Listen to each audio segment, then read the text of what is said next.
రాత్రి mid night రాలేదుగా, ఆయనకి ఇచ్చారు ఒక అవకాశం. మేము కూడా అనుకున్నాం 30 సంవత్సరాలు చేస్తాడు, యువకుడు వచ్చాడు బ్రహ్మాండంగా. ఆయన 3 ఏళ్లలోనే మొత్తం చుట్టేసి అసలు మీరు అంత టైం నేను గ్యాప్ లేదు, మొత్తం క్లీన్ చేశాడు. దానికి ఇంక చేసేది ఏముంటుంది? అది మళ్ళీ నేనే అధికారంలోకి వస్తాను ఇప్పుడు లేదండి. మగాడిని పట్టుకొని నేను మగాడిని లేకపోతే ఇంకోళ్ళు పట్టుకొని అంటే వాడు అదే చెప్తాడు. అది ప్రజలు నిజ నిర్ధారణ చేస్తారు, అన్ని చూస్తూ ఉంటారు. కాకపోతే కొంతమంది మీలాగా అడుగుతూ ఉంటారు, నాలాగా చెప్తూ ఉంటారు, కొంతమంది వింటూ ఉంటారు, కొంతమంది చూస్తూ ఉంటారు. అందరూ అన్ని గమనిస్తారు. ప్రజలు ఎప్పుడు అమాయకులు కాదు. ఎవరికి ఏమి ఇవ్వాలి, ఏం చేయాలి అనేది వాళ్ళకి తెలుసు. ఒక్కోసారి పొరపాటు జరుగుతుంది ప్రజా నిర్ణయాలు. దానికి ఫలితం ప్రజలే అనుభవిస్తారు, నాయకులు అనుభవించరుగా.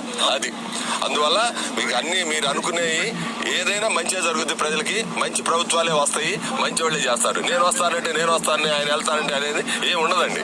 అభివృద్ధి బ్రహ్మాండంగా జరుగుతుంది. మీరు ఎక్కడైనా చూడండి. ఏది గ్రాఫిక్స్ అన్నారు, ఇప్పుడు అనరే మరి ఏమంటారు? ఆ గ్రాఫిక్స్ వచ్చేవాడికి కూడా వాడికి చూస్తే కళ్ళు తిరుగుతున్నాయి.